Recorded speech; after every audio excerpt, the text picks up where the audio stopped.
से मैं आपकी खिदमत में हाज़िर हो गई हूँ, लेकिन नमकीन गोश्त बड़ा ही मज़ेदार ईद की रेसिपी, स्पेशल रेसिपी। ईद की आमद है तो सबको रेसिपियों की बहुत ही ज़रूरत है। तो मैं आपके लिए एक मज़ेदार सी रेसिपी लेके हाज़िर हो चुकी हूँ।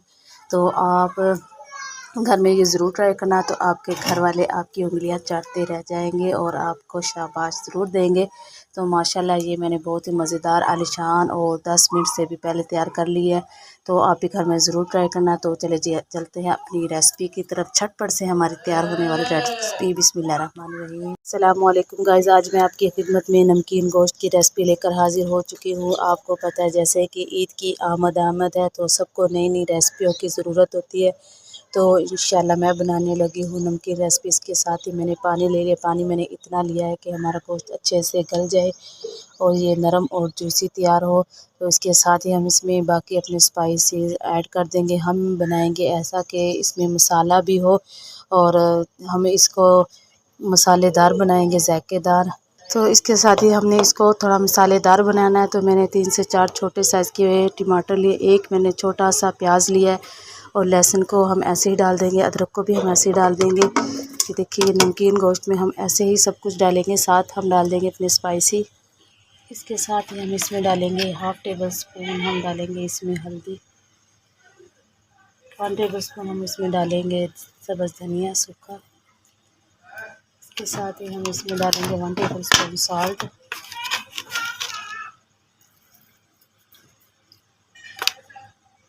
इसके साथ ही हम इसमें घी ऐड कर देंगे। आप ऑयल डालना चाहे तो ऑयल डाल सकते हैं। इसके साथ ही मैंने 4 सब्ज़ मिर्चें ली हैं, दरमियान से मैंने कटिंग कर लिया। तो हम इसको रख देंगे 10 से 15 मिनट तक वेट रख देंगे हम इसको।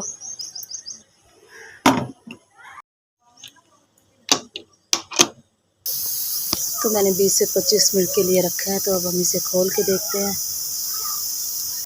तो ये देखें माशाल्लाह से हमारा गोश्त भी अच्छे से गल चुका है और इसमें यखनी भी बाकी है।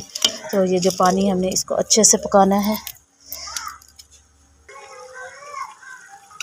जो इसका पानी है हमने बिल्कुल खुश्क कर देना है और हमने ये मसालेदार और ज़ायकेदार बनाना है। तो इंशाल्लाह हमारी जो बोटी है वो भी नरम और जूसी होगी और माशाल्लाह से इसमें मसाला भी होगा। आप इसको नान के साथ खा सकते हैं या खमीरी रोटी के साथ भी खा सकते हैं। तो माशाल्लाह बहुत अच्छा लगेगा।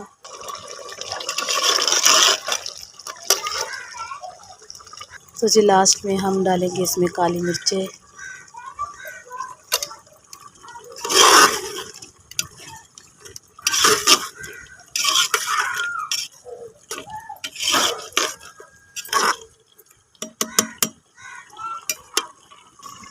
तो माशाल्लाह से ये देखिए हमारा मसालेदार नमकीन गोश्त अच्छा सा तैयार हो गया है।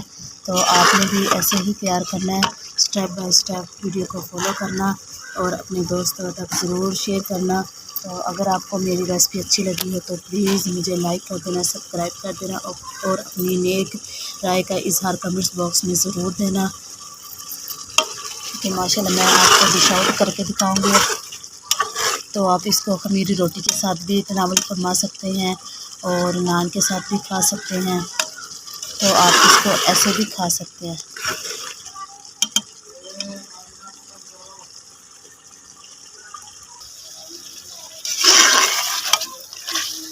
ये देखिए माशाल्लाह इसका घी सेपरेट हो चुका है बिल्कुल।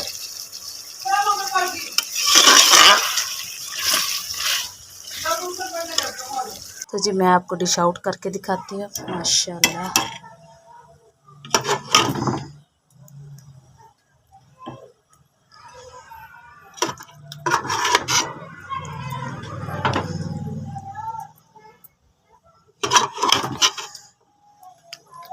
तो यकीन करें ये खाने में जायके में बहुत ही मज़ेदार और जायकेदार हमारा तैयार हुआ है। तो जी मैं इंशाल्लाह नेक्स्ट मिलेंगे अगले व्लॉग में। तो तब तक के लिए हमें दीजिए इजाज़त।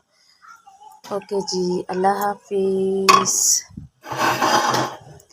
तो इसके साथ हम इसको डेकोरेट भी कर सकते हैं। आप लेमन इसमें छिड़क सकते हैं, उससे भी बहुत अच्छा टेस्ट आएगा आपका इंशाल्लाह।